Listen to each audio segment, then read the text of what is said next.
नमस्कार दोस्तों, मैं हूं पीयूष और स्वागत है आपका मालवा डायरी हिस्ट्री चैनल पे। दोस्तों, आज का हमारा यह वीडियो हमारे पिछले वीडियो की ही हिस्टोरिक कंटिन्यूटी में है, जिसमें हमने ये जाना था कि औरंगाबाद का नाम संभाजी नगर क्यों किया गया। तो आज हम ये जानेंगे कि उस्मानाबाद का नाम धाराशिव क्यों किया गया, क्या रहा है इस क्षेत्र का इतिहास और क्यों इस क्षेत्र का नाम बदलना पड़ा। दोस्तों, वीडियो शुरू करने से पहले मैं आपको एक चीज बताना चाहूंगा कि यह वीडियो हिस्टोरिकल कंटिन्यूटी यानी कि हिस्टोरिकल क्रोनोलॉजी में है, अतः इस वीडियो को आप बिना स्किप किए देखिएगा, तभी आपको यह वीडियो पूरा समझ में आएगा। तो चलिए इस वीडियो को शुरू करते हैं। दोस्तों, धाराशिव क्षेत्र का इतिहास हमें आज से 5000 साल पहले के कालखंड में ले जाता है, जहां पर पुरातत्ववेत्ताओं को उत्खनन के दौरान खिचड़ी कैसे बनाई जाती है इस बात के प्रमाण मिले थे। अब दोस्तों, यदि हम पौराणिक इतिहास पे जाए तो यहाँ पे भगवान श्री राम, माता सीता और प्रभु लक्ष्मण के द्वारा वनवास बिताए जाने के का भी उल्लेख हमें मिलता है। और दोस्तों, फिर उसके बाद यदि हम ज्ञात इतिहास की बात करें तो इस क्षेत्र के इतिहास में एक हमें बहुत खास बात नजर आती है, वो है इसकी लगातार हिस्टोरिकल कंटिन्यूटी। जिस समय इस क्षेत्र पे जिस राजा का राज रहा, उसने जरूर इस क्षेत्र पे अपनी कुछ ना कुछ छाप छोड़ी है। जैसे कि इस क्षेत्र पे सबसे पहले सातवाहन, फिर उसके बाद वाकाटका डायनेस्टी, फिर चालुक्य, फिर राष्ट्रकूट, फिर देवगिरी के यादव, फिर बहामी सल्तनत, उसके बाद बीजापुरी सल्तनत, उसके बाद मराठा साम्राज्य का यहाँ पे राज रहा। और फिर उसके बाद जब अंग्रेजों ने इस क्षेत्र पे अपना प्रभाव जमाया, तब उन्हीं के अधीन जो हैदराबाद का निजाम था, उसका प्रभाव इस क्षेत्र पे बढ़ने लग गया था। अब दोस्तों, यहीं हैदराबादी निजाम के कालखंड में ही हम रुकते हैं, और जब आखिरी निजाम यानी कि सातवां निजाम मीर उस्मान अली खान जब निजाम शाही के पद पर बैठता है, तब दोस्तों वह इस क्षेत्र का नाम धाराशिव से बदलकर उस्मानाबाद यानी कि अपने खुद के नाम उस्मान अली खान के नाम पर उस्मानाबाद कर देता है। साथ ही साथ वह आसपास के और भी कई क्षेत्रों के नाम बदलता है, जैसे कि बीड़ में स्थित अंबा जोगई का नाम वह मोमिनाबाद कर देता है।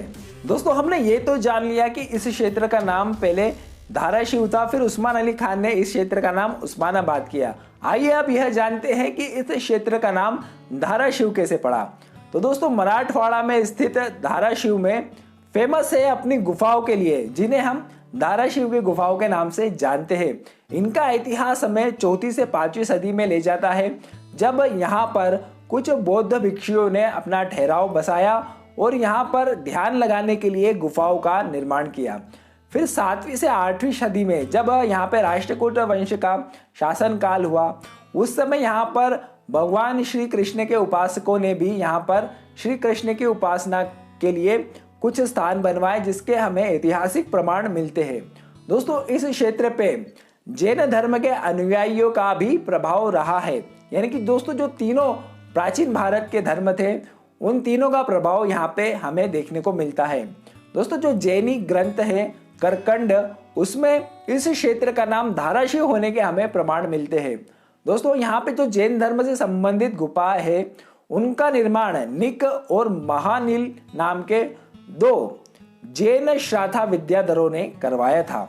अब दोस्तों, वैसे इसका नाम धाराशिव पढ़ने के ऊपर अलग अलग इतिहासकारों और स्थानीय लोगों द्वारा अलग अलग बातें बताई जाती है। कुछ लोग कहते हैं कि यहाँ पे धारा और शिव नाम के 2 स्थानीय शासक थे, वह इस क्षेत्र की रक्षा करते थे और उन्हीं के नाम पर इस क्षेत्र का नाम धाराशिव पड़ा। अब दोस्तों, सभी लोगों का यह मानना है कि इसका नाम धाराशिव 7वीं से 8वीं शताब्दी के दौरान ही, जब राष्ट्रकूट वंश का शासन था, तभी इस क्षेत्र का नाम धाराशिव रखा गया था, क्योंकि उस समय यहाँ पर हिंदू धर्म के अनुयायियों का प्रभाव ज्यादा था। अब दोस्तों, एक कहानी ये भी बताई जाती है कि ये जो गुफाएं हैं, यहाँ पे एक शिवलिंग था और गुफा के अंदर से ही एक धारा शिवलिंग के ऊपर गिरती थी, तो इस क्षेत्र का नाम धाराशिव उस पे पड़ा। अब दोस्तों, जो सबसे ऐतिहासिक प्रमाण है जो कि आज भी हम जाके दे सकते हैं, वह यह था कि ये जो गुफा पूरा कॉम्प्लेक्स है, जो गुफा धाराशिव की गुफा का कॉम्प्लेक्स है, इसके मध्य में एक प्राचीन शिव मंदिर था, जिसका पुनर्निर्माण मराठा शासकों ने करवाया, और यहाँ पे एक भव्य शिव मंदिर का निर्माण आप आज भी जाके देख सकते हैं।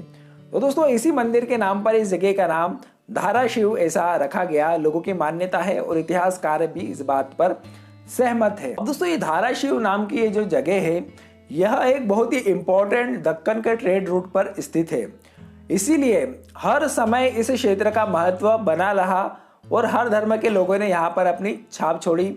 इसी तरह जब इस क्षेत्र पे हैदराबाद के निज़ाम का प्रभाव हुआ तो उसने भी इस क्षेत्र में कुछ परिवर्तन कराया और इस क्षेत्र को अपना ही नाम दे दिया।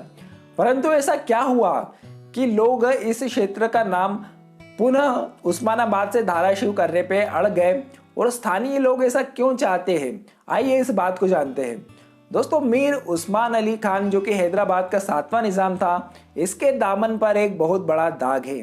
वो ये है कि जैसा हम सभी जानते हैं कि 15 अगस्त 1947 को भारत को आज़ादी प्राप्त हुई थी, परंतु हैदराबाद का भारत में विलय सन 1948 में यानी कि 1 साल बाद हुआ। यह क्यों हुआ, इसका क्या कारण था?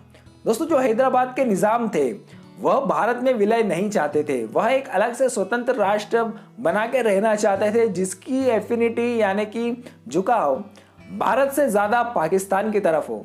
अब दोस्तों हैदराबाद के जो लोकल लोग थे जिसमें हिंदू एवं मुसलमान दोनों शामिल थे, ज़्यादातर लोग भारत की तरफ ही जाना चाहते थे, परंतु निज़ाम ने ज़बरदस्ती जोर ताकत के दम पे उनको रोक के रखा था। इसके लिए उसने रज़ाकारों की एक फौज तैयार की। अब ये रज़ाकार कौन थे? यह MIM यानी मजलिस इत्तेहादुल मुस्लिमीन के स्वयं सेवक यानी कि वॉलंटियर थे। इनकी एक रज़ाकारों की फौज बनाई जाती है और यह लोगों पर अत्याचार करती है, काफ़ी जुल्म करती है और इसमें कई लोगों, निर्दोष लोगों को वह, निहत्थे लोगों को वह जान से भी मार देते हैं। और इसमें हिंदू और मुसलमान दोनों शामिल थे। ऐसा नहीं कि सिर्फ हिंदुओं के ऊपर अत्याचार किया, इन्होंने स्थानीय मुस्लिमों के ऊपर भी अत्याचार किया और उनकी भी जानें ली। अब दोस्तों जब भारत की सरकार यानी कि भारत के उस समय के जो गृह मंत्री थे सरदार वल्लभ भाई पटेल काफ़ी समय से इस क्षेत्र को लेकर परेशान थे और जब यहाँ पे लोगों का पलायन शुरू हो जाता है इस अत्याचार के कारण, तब सरदार पटेल जनरल जयंतो नाथ चौधरी के नेतृत्व में यहाँ पर सशस्त्र बल भेजते हैं और इसको ऑपरेशन पोलो नाम दिया जाता है। और मात्र 92 घंटों के अंदर ही यह रजाकारों की फौज भारतीय सशस्त्र बलों के आगे अपने घुटने टेक देती है और इस क्षेत्र का भारत में विलय हो जाता है। और दोस्तों जो मीर उस्मान अली खान था उससे उसकी निज़ामशाही छीन ली जाती है, परंतु उसको उसकी जो स्टेट, उसकी जो निजी संपत्ति थी वह उसे रखने का अधिकार दे दिया जाता है। अब दोस्तों जो महाराष्ट्र के स्थानीय निवासी है आज के, वो नहीं चाहते कि हमारा जो एक शहर है महाराष्ट्र का उसका नाम किसी एक ऐसे व्यक्ति के नाम पर हो, इसलिए वह चाहते हैं कि कहाँ एक तो जो 1200-2000 साल पुराना जो इतिहास रहा है उससे जो इतना अच्छा नाम था धाराशिव, इस शहर को पुनः मिले। वैसे भी दोस्तों आप यदि उस्मानाबाद या धाराशिव में जाएंगे तो ज़्यादातर लोग अपने जो शहर का नाम धाराशिव ही प्रयोग करते हैं। यहाँ पे आपको धाराशिव नाम के बोर्ड भी मिल जाएंगे दुकानों पे, बाज़ार में, चौराहे पे। तो ऐसी कोई बहुत बड़ी बात नहीं है कि लोगों को इसको एक्सेप्ट करने में कोई मुश्किल होगी। तो दोस्तों यह था उस्मानाबाद का नाम धाराशिव कैसे हुआ, इसका ऐतिहासिक कारण क्या रहे, इस पर हमारा छोटा सा वीडियो। आशा करते हैं आपको पसंद आया होगा। बने रहिएगा हमारे चैनल मारवाड़ डायरी हिस्ट्री के साथ। धन्यवाद।